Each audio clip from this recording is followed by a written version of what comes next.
Mon boulot d'anthropologue permet de mieux comprendre aussi les besoins des gens. J'analyse la famille qui consomme comme un système d'acteurs et j'analyse les décisions, notamment celles d'acheter, comme des processus dans le temps.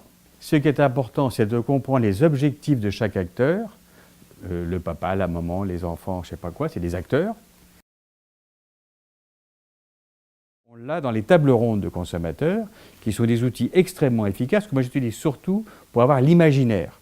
Donc là, c'est la dimension, l'imaginaire, c'est proche du sens, de l'expérience et de l'émotion. Ça va très bien là-dedans. Quand je suis sur l'imaginaire, on a tout ça.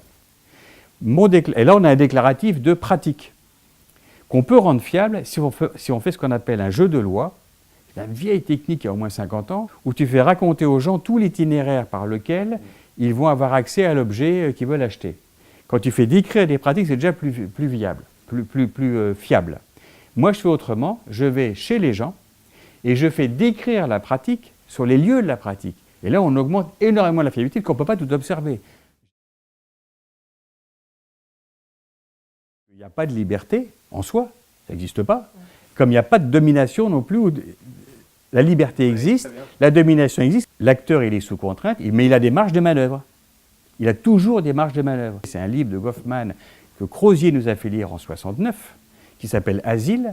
Donc c'est le maximum de ce qu'on appelle une institution totalitaire. On est avec des fous qui sont censés ne pas être rationnels et enfermés. Et bien Goffman, qui est resté 1 an apparemment dans cet asile, va montrer comment les fous jouent et font du trafic de cigarettes. Ils sont parfaitement rationnels dans ces marges de manœuvre limitées.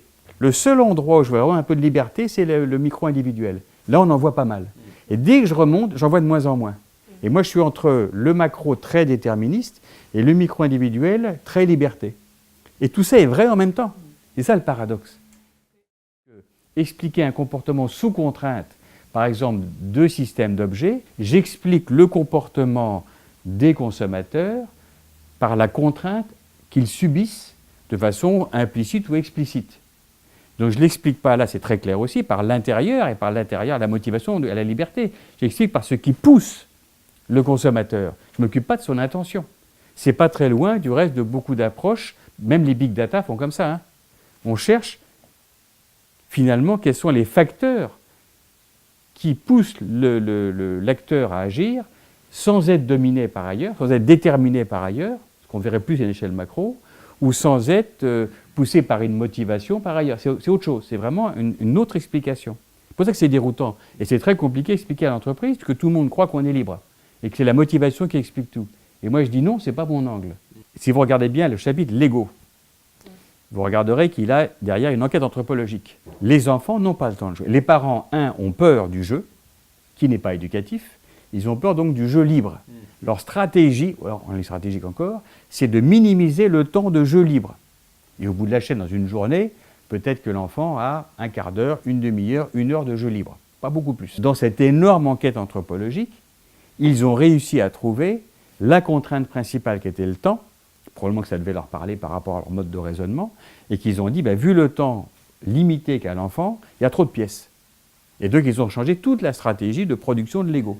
Voilà un usage. Et donc, au lieu d'avoir 1400 pièces de Lego, on va les ramener, j'ai oublié le chiffre, maintenant à 6-7 000.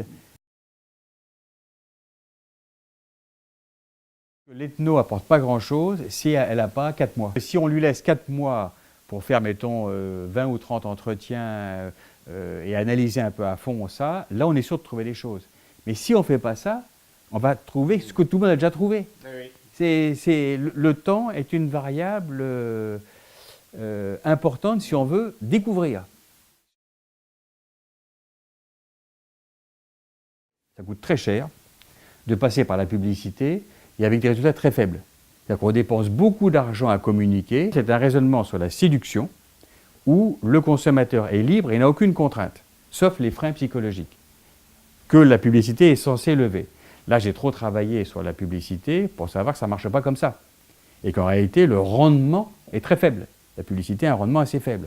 Les chiffres qu'on a aujourd'hui, c'est que 80% des produits nouveaux en grande conso ne marchent pas. Si vous raisonnez en contrainte, en fait, qu'est-ce qui bloque, mais en termes matériels, là, votre consommateur, et que vous trouvez la solution, c'est l'exemple du téléphone, c'est beaucoup moins cher. La publicité ne fait pas acheter, contrairement à ce qu'elle dit.